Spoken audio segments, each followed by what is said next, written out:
living la vida low carb. This show is changing lives. We talking about your diet, trying to get you feeling right. Cut up them avocados, fry some eggs, time to explore the longest running health podcast, hosted by Jimmy Moore. Time to give up the crappy garbage. We're getting into ketosis. Every day is a new step to your goal. Yeah, you're getting closer, motivated and focused. Don't stop, just go. Time to get inspiration from the Living La Vida Low Carb Show. Hey, the livinglowcarbshow.com. Today, I am so pleased to welcome on a wonderful guest, been a longtime friend of mine in kind of the low-carb podcasting world. Anna Vocino is her name. You may recognize her voice. She does his crazy podcast with Vinny Tortorich from time to time. Do you still do that one, right?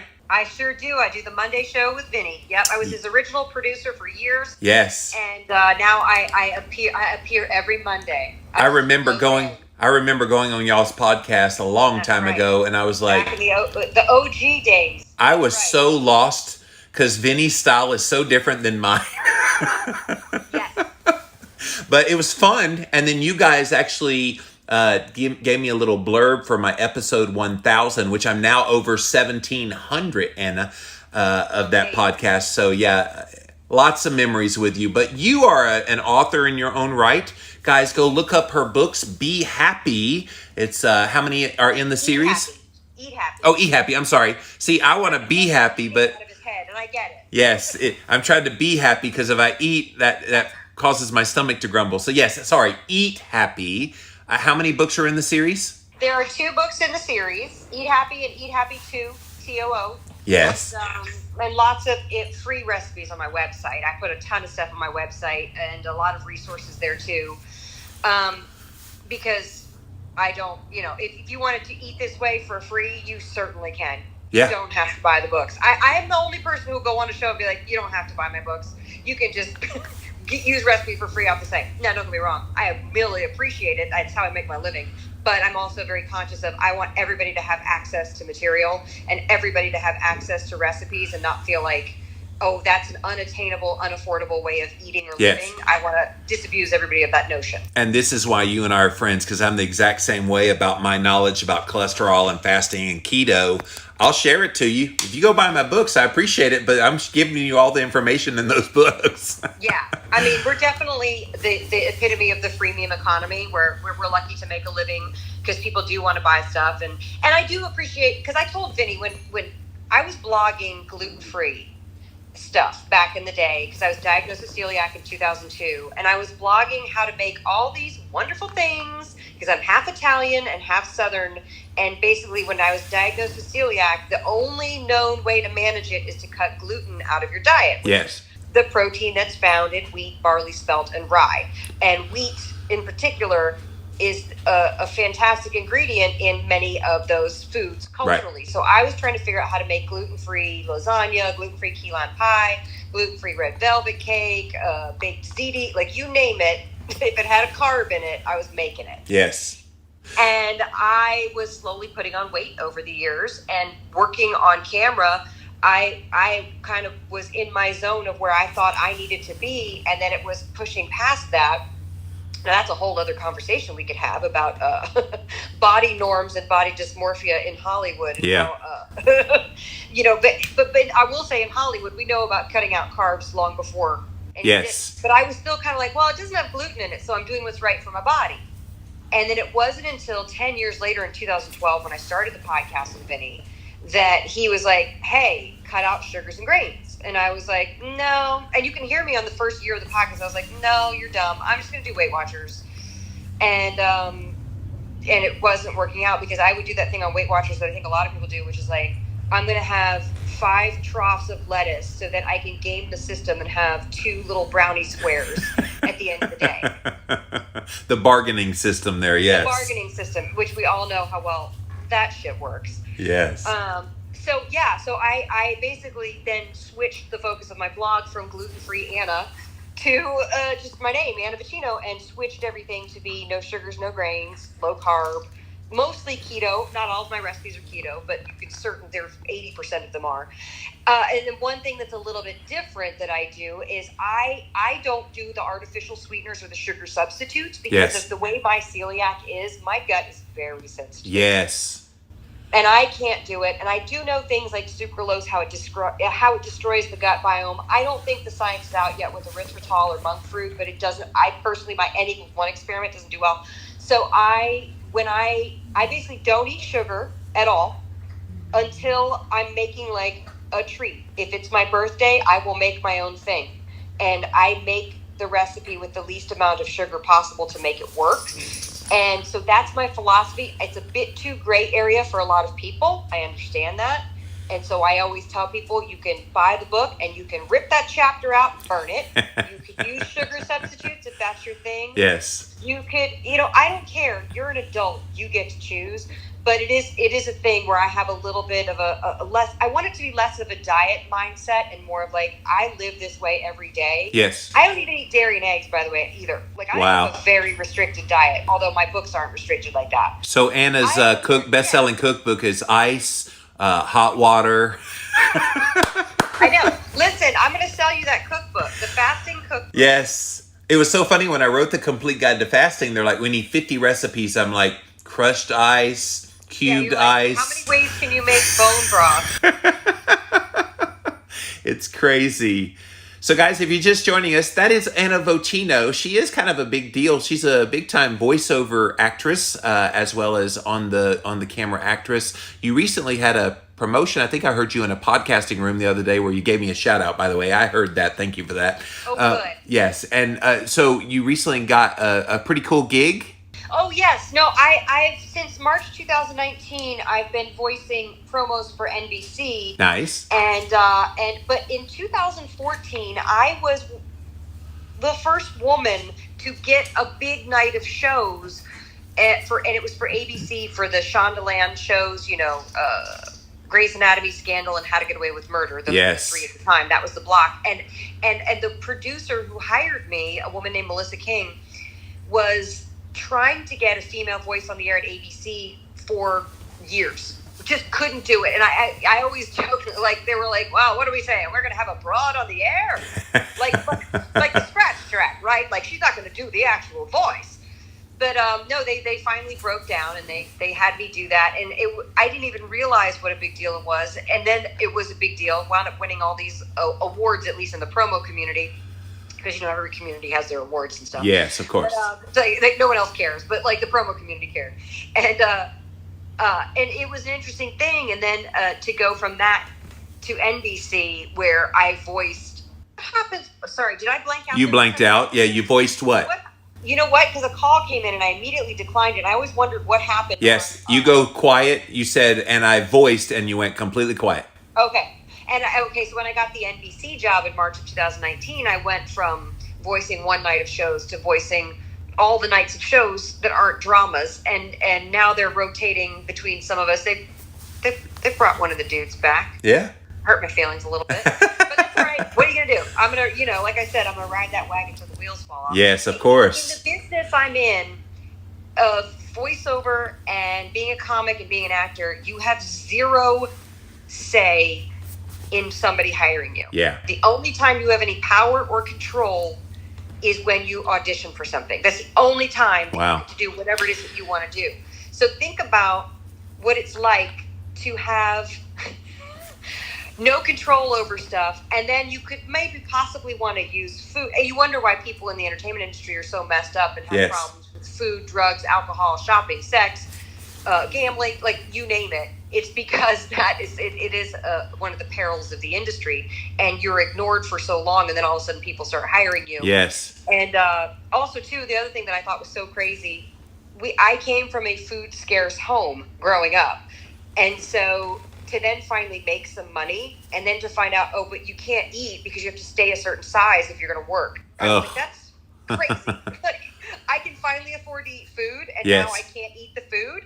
Then off the low carb, So your voice gets you the money, but this is your passion, talking about cooking at home and grabbing back your health from that. So why don't we get into the nitty gritty of that? Because Anna, so many people, they go low carb, they go no sugar, no grains, like you and Vinny have talked about for years. They go keto, they go carnivore. They just like, okay, well, I'll go to McDonald's and I'll just throw away the bun and I'll do this and do that. Why make the pitch for why they need to be cooking from home? Okay, and this is this is no shade on anybody who works in restaurants or owns restaurants. I know we were all in a crazy position, and I don't want restaurants to go out of business at all, but I want people to take control of what they're eating. And honestly, you won't even know how your body reacts to certain things until you've been eating clean at home. And that's because most restaurants will put stuff in their food that can give you a reaction, whether it's like canola oil or inflammatory oils, or they can put, some weird liquid smoke is weird. Yes. There's sodium additives. There's all sorts of MSG and flavor additives, and it's MSG, but it's called something else. And I don't mean to demonize any of that stuff. I'm just saying you won't even know how much you need to probably clean your body out until you stop eating it, cook at home, and then you go back and eat a thing. You're like, oh, why is my tummy so weird? And then you kind of can get more selective with how you're eating at restaurants. And also, too, I will say, restaurants are very. If somebody across from me has fries, it's almost a 0% possibility that I won't reach across the table and eat those fries. I'm gonna do that. Yes. I'm a human being. But anyway, so I think cooking at home is really important, just to first of all get in touch with that. Second of all, if you have a family or kids, to get them to feel empowered in the kitchen is huge. And listen, my daughter's 21 now. She's a senior in college, but I was the queen of the cooking for a noodle nugget child. She ate noodles and butter and nuggets, and that was it. And she was the pickiest eater, and I thought I had failed. But me modeling the behavior that I did, she's now at college eating all sorts of things, cooking, baking, doing everything. And so you have to know that your kids do pick up on those subtle cues from you about how you're handling your own food stuff. Yep. And so cooking at home is good. Plus, it's just the social aspect of it. Like, we all have busy days, and then that's a chance to check back in. Now, I know for folks who've been quarantining with their loved ones, you're like, please, I can't make another meal with my family. And I'm here to tell you, you can. You will, and everything's gonna be just fine. But yeah, no, I think cooking at home is, yes, the obvious health benefits of you get to control different whole foods that you're purchasing and putting into your body, but then there's all these ancillary benefits. And the cost savings in your budget, to me, it's amazing to me how people will shell out money. Well, fast food is cheap and fast and easy, and I'm thinking if you just do a little bit of planning ahead and maybe prep some meals and put them in the freezer, you could save so much money and have a much higher quality food. Well, I went to the Wendy's drive-thru, and I was like, okay, here's what I'm going to do. I'm going to get a Baconator with no bun. Yeah.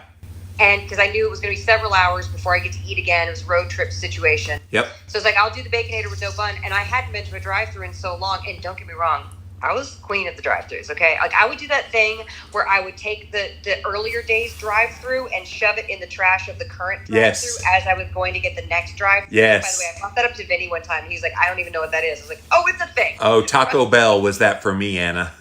Yeah, I could do that. No problem, not even batting an eye. So I hadn't been to drive-thru in a while, and the Baconator single Baconator sandwich, maybe this is a California thing, but it was like $8 and something. And I said, because I didn't want the combo. I was like, no, I don't need the combo. It was $8. And I was like, well, a pound of grass-fed beef is $7 at my grocery store. Yep. What's wrong with this picture here? I can't eat a pound of ground beef in one sitting. That would actually be a couple of meals for me. I mean, granted, okay, you add in some bacon. Sure, okay. So that's 2 Baconator sandwiches, a pound of bacon and and then I still have 4 meals out of that. So there are ways to do it. And remember back in the 80s and 90s when they were encouraging us all to, everyone exercise, just get out and do your 30 minutes or get your same. And then they would say, you don't have time not to do this. Like, you have to make the time. You have to make the time. I feel like now food and cooking at home is the new, I don't have time.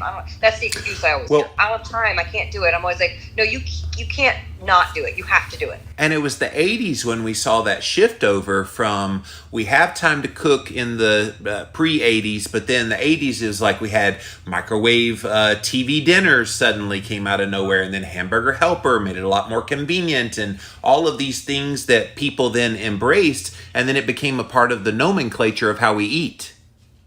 Hamburger Helper helps her Oh, hamburger girl. helper make a great meal. Oh, leave it to a voiceover actress to sing that jingle. Yep, got it. I got them all in my head. Hot Pockets. Yeah, I got them. Hot Pockets. That's right. That's right. Yeah, I know. It's and my mom and my grandmother both came from that marketing. They were marketed to as like convenience.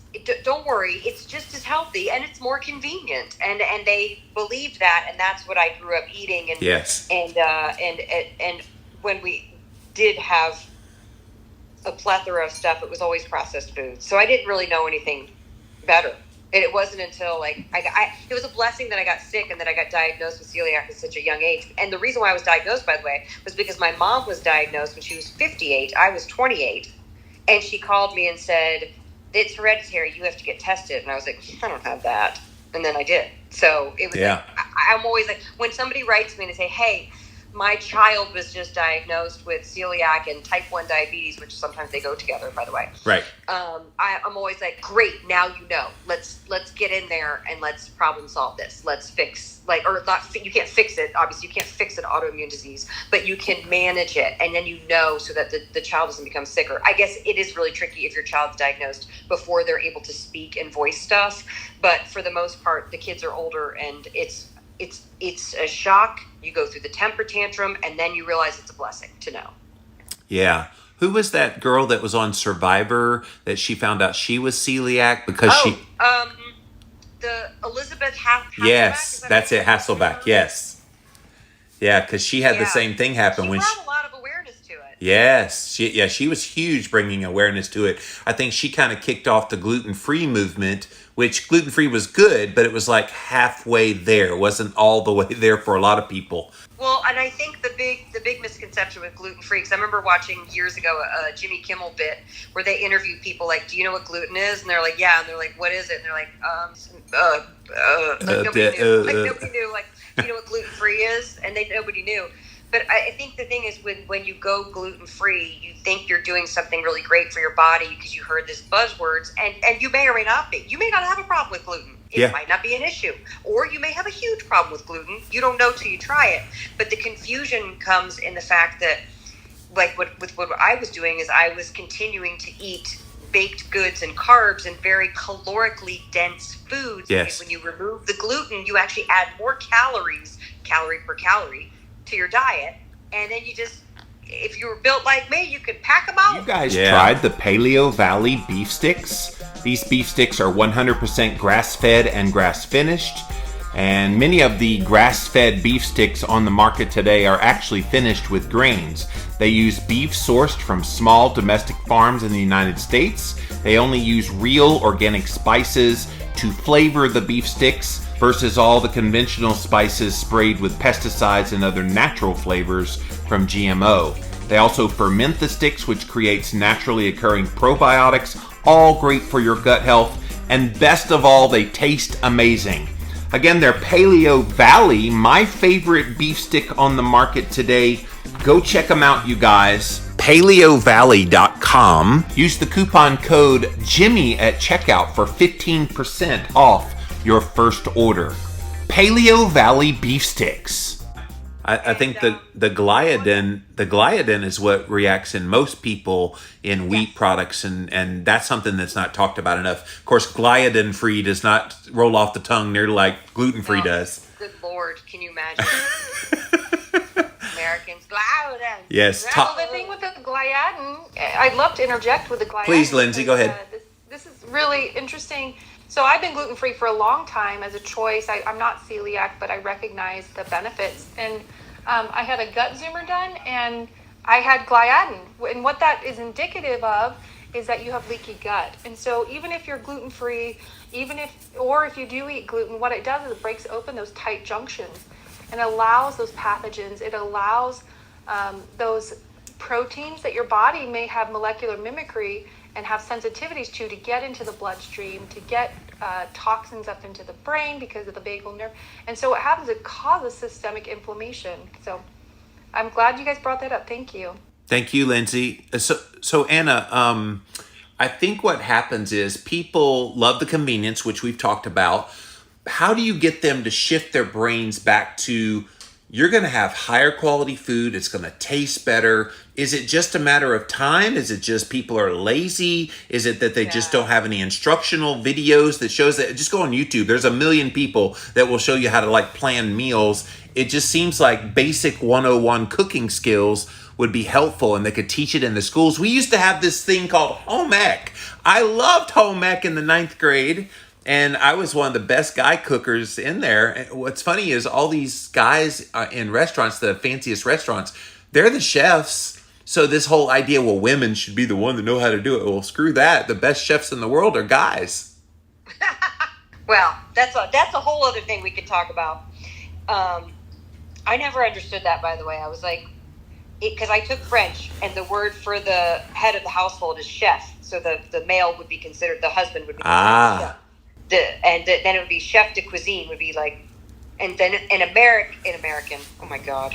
In English, we took over the word chef. We didn't say chef de cuisine. We would just call the person a chef. Yes. But yes, and by the way, there's a lot of women who would like to be in restaurants, and I think it's getting more. Let me rephrase that. But yeah, there was a definite thing when we were kids of like, oh no, the women have to be in the kitchen. Yes. And and Burger King's in big trouble right now because they wrote that "We want women in the kitchen" tweet. Oh boy. But then, what they meant was because they were going to support women to get into the culinary business. Anyway, it's how you say it, right? It's how you say it. It's how you tweet it. It's not what you tweet; it's how you tweet it. I think I personally like to use trickery. Now, let me explain what I mean. I have very intuitive, I'm not going to say easy, but they are simple recipes. And here's what I always tell people. If you want to get back in the kitchen and you're intimidated, when you look at a recipe and you see the entire thing is made on the stovetop, that's your recipe. Make that. Yep. Just the stovetop's going to be the fastest way that you get from raw ingredients to plating it and eating it. It's sometimes in as little as 15 minutes. And for example, I have a salmon puttanesca recipe on my website. Sounds like fancy words. It is not. You make it in 15 minutes. It will be done. You'll be eating it. Then when you get to the oven, things take a little longer. And then when you get into like the slow cooker thing, and which actually slow cookers and Instant Pot stuff are very easy, but they require the prep in advance, and then you eat later in the day.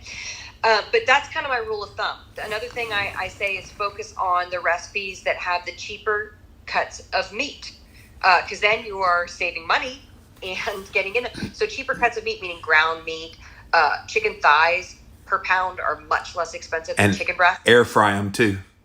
Air fryer too. Air fryer is really easy too if you have an air fryer. So I always say that. I also have other tricks, like my vegetable side dishes. You'll often find there will either be some sort of delicious pork product in there, maybe a little chopped up bacon, maybe some pancetta, maybe some salami, you know what I mean? Or maybe like some roasted nuts with it, if you can tolerate nuts. I always say the reason why people say they don't like vegetables is because they grew up eating steamed broccoli with poached or grilled chicken breast with no flavor. That's why they don't like vegetables. Yeah, and that's not the way that vegetables are meant to be eaten, by the way. It just became this thing when we were all doing low fat in the 80s that like we couldn't dare put butter on steamed broccoli. And it's like, no. We had that spray stuff, Anna. Remember the spray butter? Spray butter. My grandparents would do the parquet. Yes. They were, the high blood pressure and making sure you have to have margarine because it's healthier. Yeah, Mama had country crock, and it's a crock, all right. That's right. Yes. I think my dad and some other still eat country crock, but you could still find that in there. Oh, it's horrible. So I remember about 7 years ago, Pete Evans in Australia invited me to do a food segment with him. He said, "Come on, Mike, I'll cook with you and you'll talk about keto." I'm like, "Okay, cool." So it was for a TV show, ended up on Netflix. And so I'm doing this show with him and I'm seeing him dip everything, literally everything into this liquid stuff. And I was like, "Pete, what are you doing? What is all that?" He's like, "Mate, that's the secret to a good chef. Bone broth." Literally cooked everything in bone broth. Wow, and so I awesome. started doing that, Anna. and it elevates your food in ways you have no idea. And then you get the gut healing effects of bone broth. It flavorifies it. Man, like that was such a missing element. And that meal with the broccoli and chicken, if you just dip that bad boy, just dunk it and baptize it in Jesus' name, amen, you're going to have a wonderful meal. Well, if you think about it, the concept of a lot of things that we like to eat, like slow cooker stuff, instant pot stuff that's cooked in the pan, braising is using a liquid to let it it halfway poaches and halfway boils in the liquid, and also uses the steam that comes up. So if you think about it, the more liquid you put into something, have you seen where they have those injectors where you can take the bone broth, yes, inject it into the meat? Yes. Same idea. You're using so much moisture, and you're absolutely correct. You got all the electrolytes from the bone broth, all the gut healing properties. Hold on, I have to sneeze. I'm muting. Achoo! See, I'm giving you sound effects, Anna. Okay, I did it. You did it. I'm back. Back in black. Yeah, that's great. I love it. Yes. Bone broth was such a game changer for me. And if you're not already cooking with bone broth, you guys, that is going to make you want to cook at home. Like literally, I can cook vegetables and chicken. You could literally cook anything in it. It's wonderful. By the way, pro tip, save every scrap that you have and put it in a Ziploc bag in the freezer. And then then you say like every Sunday you take whatever's in there, dump it in your Instant Pot or your slow cooker, and just make your bone broth. Yes, you don't have to go buy special bone, because that's another thing. If you can get bones, that's great, but why not use the stuff that you have? Repurpose the stuff that you have. If you ever buy a rotisserie chicken, yes, you could make several rounds of bone broth with that thing. Yes, although I will tell you what I do with the carcass after a rotisserie. I throw it to my girls in the backyard. I got 15 backyard chickens. They love chicken. I know it's weird. Cannibalism, Jimmy. Yes, right. but it works. And those egg yolks are so yummy. Oh my goodness, so good. I'm not kidding you. The egg yolks from the chickens eating chickens. Yes, that's unbelievable. Said cannibalism allowed, Lindsay, when it comes to chickens, apparently. So. Well, let's reset the room, you guys. You are in the Keto Clarity Club here on Clubhouse. And so click on that green house at the very top. You can subscribe to my channel. We've only been on for a few days, but we're going to try to do lots and lots of wonderful interviews with people I know. I'm the old guy. Everybody calls me the OG Anna, but it just stands for old guy in the community. And so I know how to interview people, and I've known Anna for a very long time. Definitely go follow Anna. Go get her books, the Eat Happy books, which we've been talking about here. We're going to invite you up right now. I see Lindsay and Brian are up on stage, but if you want to talk to Anna about how you can start. Brian. What'd you say? Hey, Anna, how are you? I'm great. Nice to see you here.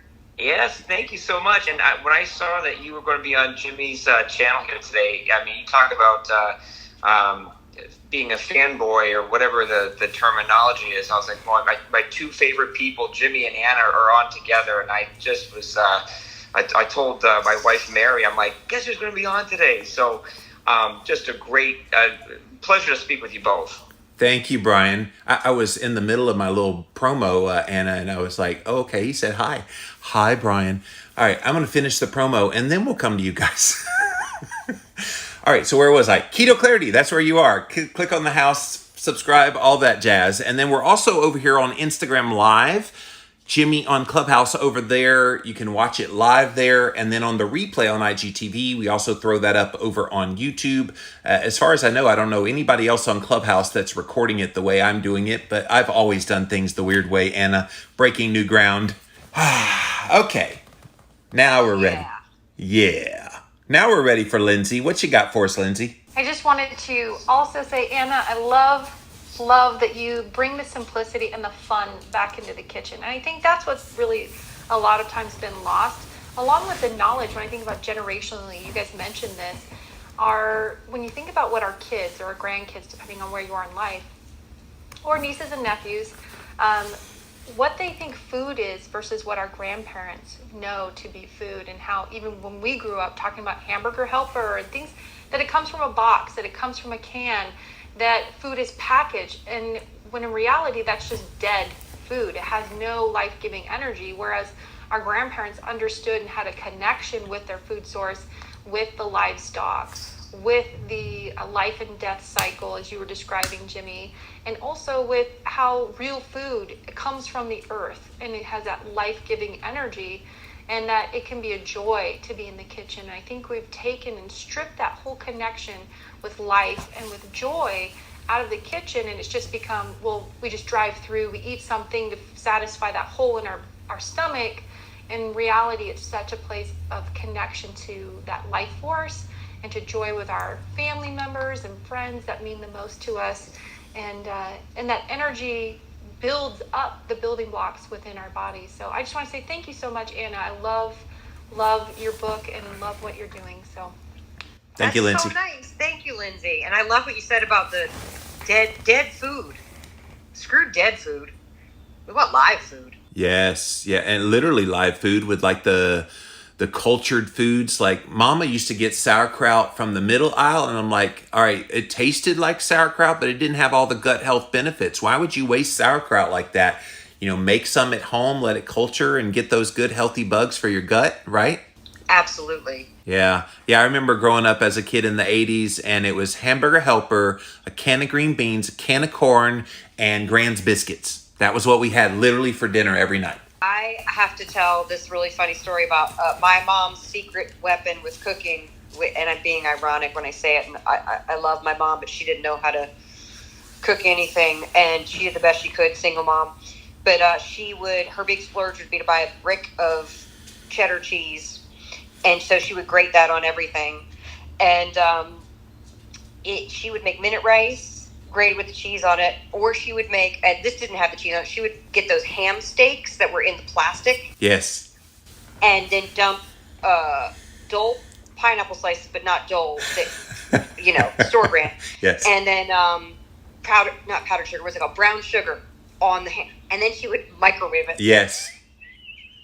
Oh! That's a Southern delicacy there. That's a real Southern delicacy. Yeah.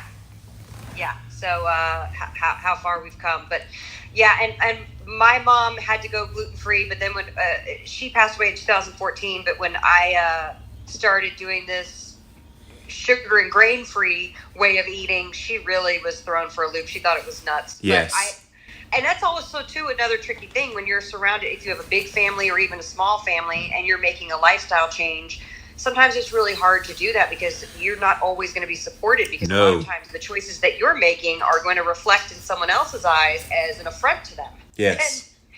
And that can happen. And listen, I was with my mom at her bedside when she died, and it was very much a thing that could have been prevented had she not been a sugar addict. And so watching that downfall happen has been a very personal driving experience / motivator / catalyst for me to want to, listen, we're all going to die. I'm not saying that, you know what I mean? I'm not being Pollyanna, like, I'm going to, be lifting 100 pounds when I'm 100 years old. I'm not going to be that person. But I want to be as healthy and happy as I can be and not be addicted to a food that's going to prevent me from healing from a simple surgery. And I want that for everybody else too. I hope to lift my head up at 100. Forget 100 pounds. Just lift your head up and you're alive. just to be upright would be nice.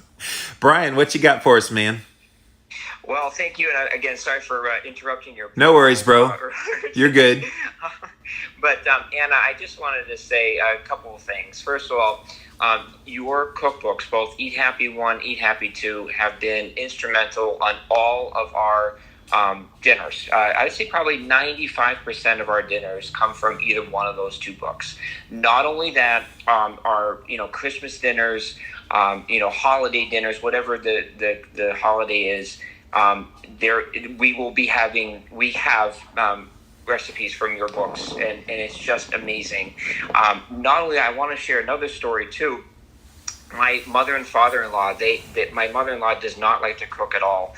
But since I've purchased your books and I've given them some leftovers, they're like, hey, this tastes actually really good. And so this past Christmas, I gave them your two books. I bought your two books and gave them as presents. And my mother-in-law, who never cooked, has been cooking your recipes, and she loves every single recipe that she's cooked. And she's never cooked before. So not only your recipes are delicious. They are very easy. I mean, it just takes a little time but the amount of small time you put into it, it just makes your food so much better. And I cannot thank you enough. My whole family thanks you tremendously. This advertisement brought to you by Brian O'Halloran. Wow, that was really nice, Brian. Thank you. No, and listen, you bring up some good points too, which people do get intimidated, because if you grew up and you're not taught, you don't have a person that you had in the kitchen as a role model, it can seem very scary and intimidating. And the thing that I love the most is when people write to me, or even better, when you review the book wherever you bought it. When I see reviews that people are like, I was scared to go in the kitchen and I got confidence from making your recipes, that makes me very happy, because that's the whole thing. I want everybody to feel empowered. And then what's even better is, because people write me all the time like, hey, I want to make this recipe, but I don't have spinach. Do you think that's okay? And I'm like, yeah, it's okay. I don't care. I don't give a shit what you make. Like, make it and put mushrooms in it. Make it, switch the chicken for salmon. Put the beef in the pork. I don't care. That's the whole point of cooking. But we get so scared, like, oh, I have to follow this recipe exactly. Yes. And what you start to find out is you actually don't. And you can work with what you have on hand. And by the way, insider secret, you guys, most recipes are written by people like me who are like, let's see. What do I have in the fridge? Yes. And you come up with something and you're like, oh, that's great. I'm going to write that down, then make it 5 more times, make sure it works. And boom, I have a new recipe. And it's literally just using up what's about to go bad in the fridge. There you go. Now I have a cookbook. Yeah, and not only what I like about your cookbook is the fact that there's no macros to follow. There's just, you're eating real food. There's no oh, this has X amount of carbohydrates or X amount of fat. Nothing like that. It's like, this is real food. This is how we are supposed to be eating. And it's such a simplistic way of thinking about it, but it makes so much sense. Yeah, we talk a lot about intuitive eating, but I think intuitive cooking goes right along with that just don't stress yourself over recipes. That just makes me nauseated to think about it.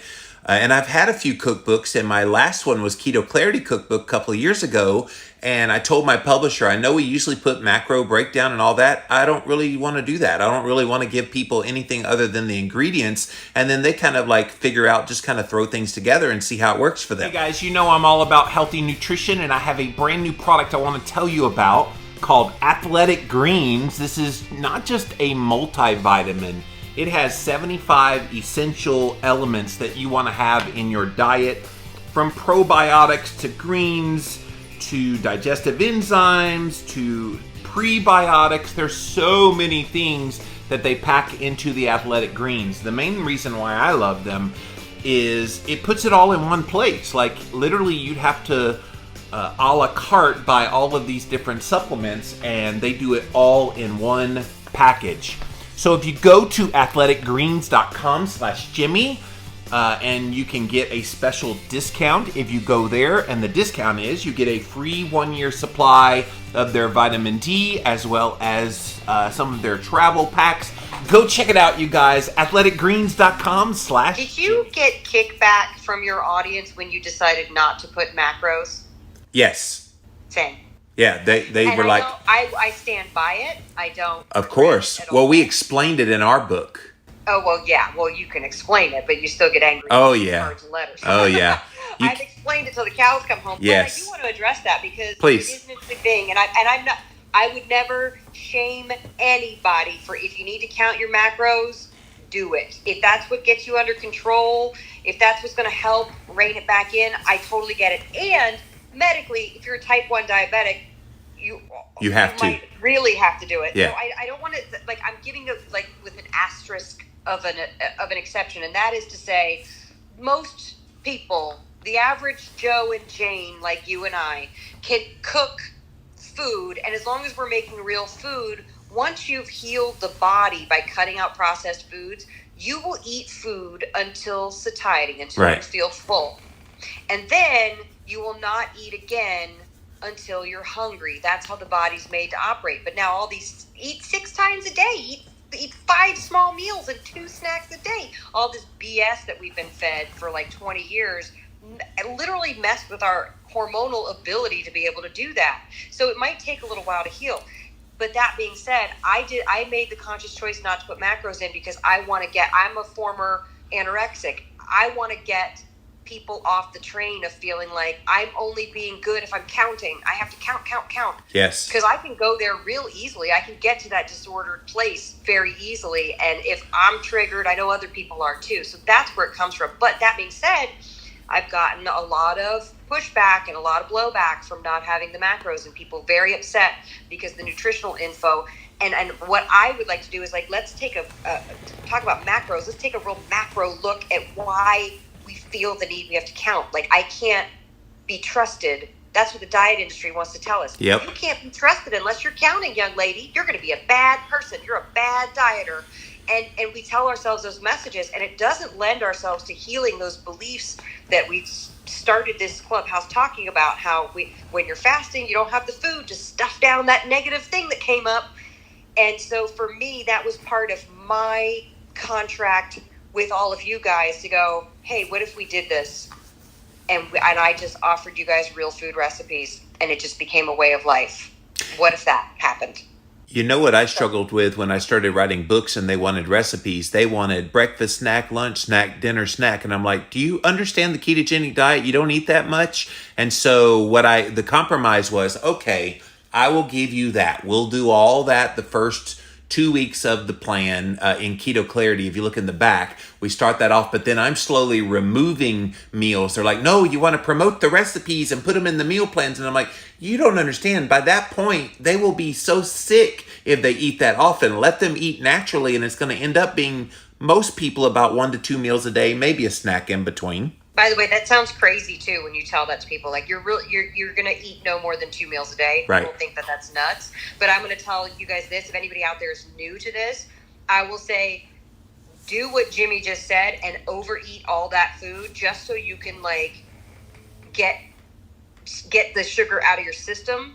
And then you will adapt probably somewhere between 7, it depends on your body chemistry, between 7 to 21 days. All of a sudden you'll be like, oh, wait a minute, I'm not even hungry. That's right. But and that's just for the new people. And you'll know, if you've been doing this for any length of time, you know, we're adults. You should be in tune with your body at a certain point of like, yeah, you can overeat the fat bombs and yes. things like that. Absolutely. And you know when you're like, I'm eating this stuff because I just got a call that really upset me, or I got fired from that job, or you know what I mean? Whatever it is, or I had a conversation that really made me uneasy and I didn't sleep well, so today I'm going to just stuff my face. It's keto friendly though, and you go, but you know deep down in your heart when you're eating from that place as opposed to eating because you're hungry. Yes, the self-awareness piece is a whole nother topic for a whole nother day we could talk about. Janice, you're up next. What you got for us, sweetie? Janice going once. Janice going twice. All right, let's go to Shanna. What you got, sweetie? Hey, Jimmy, how are you? Hey. I guess I just wanted to make the comment. I work a lot with clients, obviously, with the new, I'm a dietitian and with nutrition and all of that. And the trouble that I see most often is my clients struggling with wanting everything really quick and not planned out. And they see me as someone who, like, I'll work with them and I'll say, okay, let's keep nutrition as simple as we possibly can. Let's pick a natural fat. Let's pick a natural protein. Let's pick an intact carbohydrate if you want to eat carbohydrates, and keep it at that. And then they're like, okay, well, then what? Or plan out these meals for me. Or, I'm running from point A to point B during dinner time, and they're always looking for, more hand holding.